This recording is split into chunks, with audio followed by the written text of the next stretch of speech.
Sir अपने immediate father को बुला सकते हैं?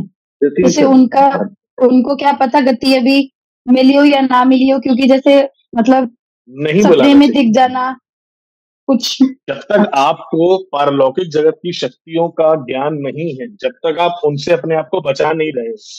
देखो, ये एक ऐसी फील्ड है मेरे दोस्तों, मैं आप लोग को मतलब कितने एक्चुअली क्या है, ये हमारे टॉपिक से हट के, इसलिए मैं ज्यादा समय इससे नहीं लूंगा, लेकिन एक छोटी सी बात आपको बताता हूँ।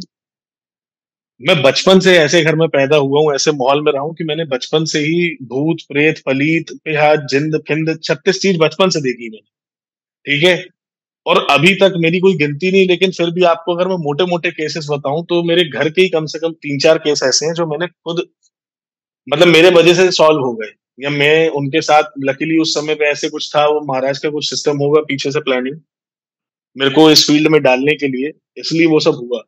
और 11 सालों में मैंने अपने जिस जिस ऑफिस में रहा हूँ, हर ऑफिस में इस टाइप के केस मैंने सॉल्व करे हैं, लोगों की हेल्प करी है। और इसलिए कर पाता हूँ क्योंकि मेरे को कोई बहुत ज्यादा नॉलेज नहीं, लेकिन कुछ है पीछे से महाराज की कुछ कृपा रहती है कि वो खुद ही अपने आप सॉल्व हो जाता है प्रोसेस। ठीक है।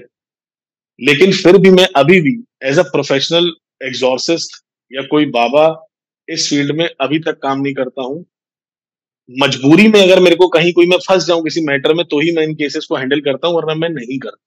क्यों नहीं करता? क्योंकि एक बात ध्यान रखना, ये जो पारलौकिक जगत की शक्तियां होती है और निम्न स्तरीय शक्तियां होती है ना, ये हमसे बहुत ज्यादा चालाक होती है। इनकी माया बड़ी तेज होती है। इनके साथ कोई साइंस के रूल अप्लाई नहीं होते, क्योंकि ये तो है ही निम्न स्तरीय ना। जो हमारी प्रकृति के नियम है वो उनकी प्रकृति के नियम नहीं है। ठीक है। और एक बार इनको अगर आप चक्कर में फंस जाते हो, तो इनसे मुक्ति कराने के लिए आपको कोई ऐसा अस्पताल नहीं है, कोई मशीनें नहीं जहां पे टेस्ट होके आपका डायग्नोसिस हो जाए और पता चल जाए। 36 बाबाओं के चक्कर में लोग परेशान होते हैं, 10-10 20-20 साल परेशान होते हैं, और बहुत मतलब अच्छा खासा जीवन बर्बाद हो जाता है। मैं खुद अपने जीवन में 3 से 4 बार मरते मरते बचा हूं। लिटरली इसको कहते हैं ना कि मतलब मैंने पर्सनली इस बात से मैं कन्विंस हो गया था कि शायद अब मैं नहीं बचूंगा, अब तो मुझे लेके जाएगी या जाएगा। ये मेरे साथ 3 से 4 बार हो चुका है। अभी भी मेरे साथ इतना इस चीज का प्रभाव है, आप मतलब सोच के देखो कि अगर आप गृहस्थ हो तो बिल्कुल इस चीज में मतलब दूर रहना कि मैं अभी भी कुछ कुछ शक्तियां कोई की वजह से किसी किसी की हीलिंग करना होता है, किसी का केस आता है, तो मैं, क्योंकि मेरे घर वालों को दिक्कत ना हो, मेरे को रात में स्पेसिफिक जब सब सो जाते हैं तो 2:30 बजे 3 बजे 2 बजे उठ के अलग से अपनी बैल्कनी में जाके मैंने अलग से उग्र शक्तियों के लिए कुछ स्पेस बनाई हुई है, और मैं वहां पे बैठ के पूजन करता हूँ। इट इज मतलब बहुत टेक्निकलिटीज है इसमें। आपको दिक्कत भले ही ना हो, आपके घर वालों को हो सकती है आपके साथ, आप तो चलो रक्षा कवच कर लोगे, अपना शरीर बांध लोगे, 36 चीजें कर लोगे, लेकिन बाकी लोग घर में, मेरे परिवार, जब मैं इन प्रक्रियाओं में रहता हूँ ना, तो मैं किसी को बताता नहीं हूँ अपने घर में कि मैं क्या कर रहा हूँ, किसका मंत्र कर रहा हूँ, क्या, किसी को भी मतलब नहीं है, ना कोई पूछता है। But people around me, my sister, my wife, they sense it. उनको एकदम वो कहते हैं तुम्हारी एनर्जी भारी भारी लग रही है। उनको अपने आप पता लगता है कि अब आप इन शक्तियों के साथ खिलवाड़ कर रहे हो ना, तो आपके आभा मंडल में चीज दिखती है। तो जब तक इसका पूरा ज्ञान नहीं, जैसे आपको आज मैं मंत्र साधना पे हमने पिछले आज चौथा दिन है, आपको मैं बेस से हर बात समझा रहा हूँ। मुझे ऐसा लगता है कि जब तक इस लेवल पे कोई समझाने वाला, या तो खुद अपनी रिसर्च करके समझो, या तो जब तक कोई समझाने वाला नहीं, तब तक भैया भूत प्रेत की चकल्लत से दूर रहना। चाहे अपने पिताजी हो, चाहे किसी के पिताजी हो। थोड़ी ये बात इमोशनल लेवल पे बुरी लगती है, लेकिन मेरे दोस्तों, प्यारे भाई बहनों, शरीर का रिश्ता होता है, आत्मा का कोई रिश्ता नहीं होता। वो एक बार आपके बंधन से छूट गए अगर, तो हमें दोबारा उनको नहीं बुलाना चाहिए, क्योंकि ये उनपे भी भारी है ना यार। जितनी बार आप बुलाओगे, सामने वाले को मोह का पाश सताएगा नहीं सताएगा?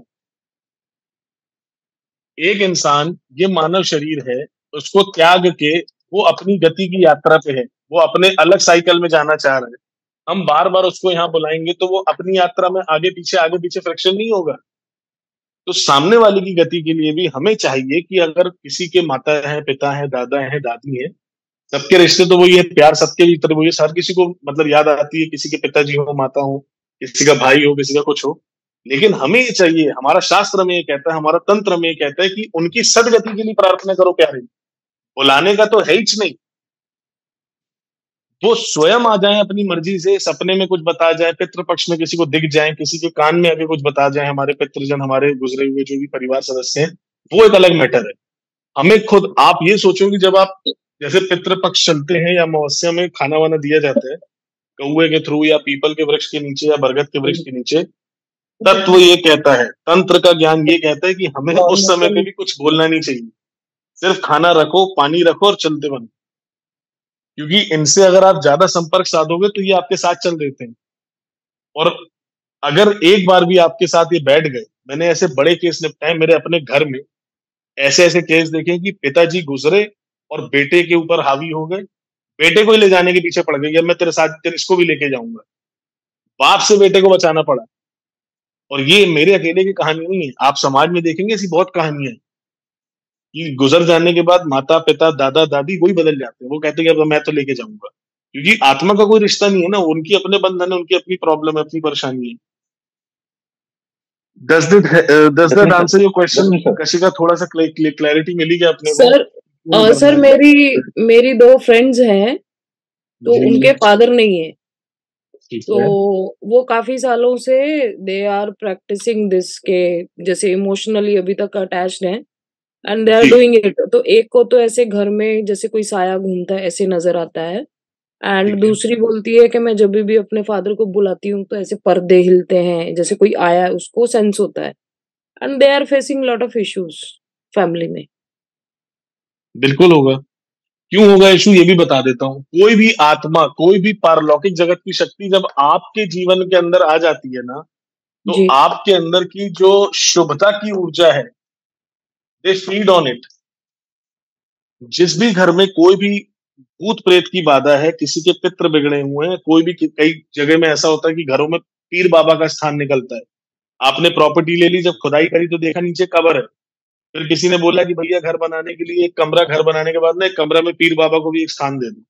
ऐसे जितने भी घर हैं जहां पे मनुष्यों के अलावा, उनके कुल के अलावा, कुल देवता, उनके पितृ देवता के अलावा अन्य कोई भी शक्ति रहती है, वहां पे विवाह होने में दिक्कत होगी, वहां बच्चे होने में दिक्कत होगी, कंसीव नहीं कर पाती वहां की माताएं, उस घर में कोई भी नया व्यवसाय नहीं चलता, उस घर के अंदर नई गाड़ी आती तो एक्सीडेंट होता है, लोगों में बेवजह झगड़े लड़ाइयां होती हैं, बेवजह घर में आग लगना, नुकसान होना, चोट लगते रहना, लोगों का बेवजह बीमार होना।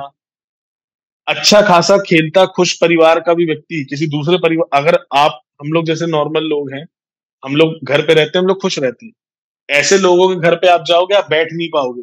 कोई हल्का फुल्का सेंसिटिव भी ऊर्जा का आदमी, जिसकी ऊर्जा के लिए कोई अगर व्यक्ति सेंसिटिव है थोड़ा बहुत भी, तो वो वहां जाते से बेचैन हो जाएगा, उसे महसूस होगा कि यहाँ तो कोई भारीपन है।